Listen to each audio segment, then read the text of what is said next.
The Story of the Three Little Pigs. Retold with drawings by L. Leslie Brooke. Once upon a time there was an old sow with 3 little pigs, and as she had not enough to keep them, she sent them out to seek their fortune. The first that went off met a man with a bundle of straw, and said to him, "Please, man, give me that straw to build me a house," which the man did, and the little pig built a house with it. Presently came along a wolf, and knocked at the door and said, "Little pig, let me come in." To which the pig answered, "No, no, by the hair of my chinny chin chin." "Then I'll huff, and I'll puff, and I'll blow your house in," said the wolf. So he huffed, and he puffed, and he blew his house in, and ate up the little pig. The second pig met a man with a bundle of furs, and said, "Please, man, give me that furs to build a house," which the man did, and the pig built his house. Then along came the wolf, and said, little pig, let me come in." "No, no, by the hair of my chinny chin chin." "Then I'll puff, and I'll huff, and I'll blow your house in." So he huffed, and he puffed, and he puffed, and huffed, and at last he blew the house down, and ate up the second little pig. The third little pig met a man with a load of bricks, and said, "Please, man, give me those bricks to build a house with." So the man gave him the bricks, and he built his house with them. So the wolf came, as he did to the other little pigs, and said, little pig, let me come in." "No, no, by the hair of my chinny chin chin." "Then I'll huff, and I'll puff, and I'll blow your house in."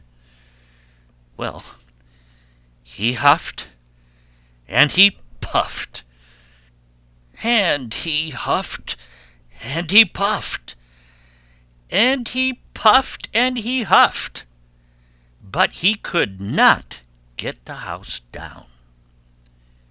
When he found that he could not, with all his huffing and puffing, blow the house down, he said, little pig, I know where there is a nice field of turnips." "Where?" said the little pig. "Oh, in Mr. Smith's home field, and if you will be ready tomorrow morning, I will call for you, and we will go together and get some for dinner."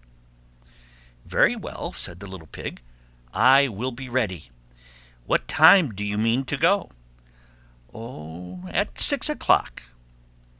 Well, the little pig got up at 5, and got the turnips, and was home again before 6.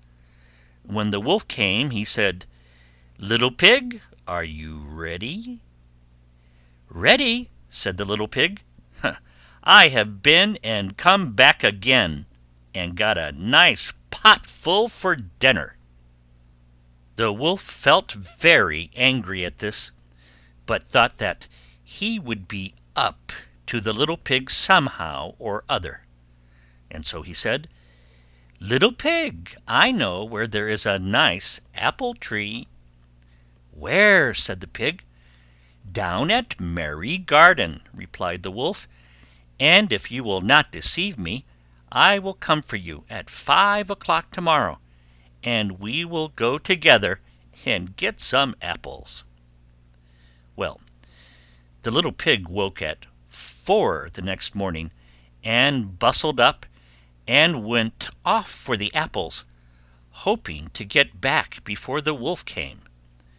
But he had farther to go, and had to climb the tree, so that just as he was coming down from it, he saw the wolf coming, which, as you may suppose, frightened him very much. When the wolf came up, he said, "Little pig, what, are you here before me? Are they nice apples?" "Yes, very," said the little pig. "I will throw you down one." And he threw it so far that, while the wolf was gone to pick it up, the little pig jumped down and ran home. The next day the wolf came again, and said to the little pig, "Little pig, there is a fair in the town this afternoon.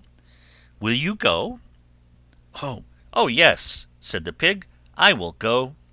What time shall you be ready?" "At 3," said the wolf. So the little pig went off before the time, as usual, and got to the fair, and bought a butter churn, and was on his way home with it, when he saw the wolf coming.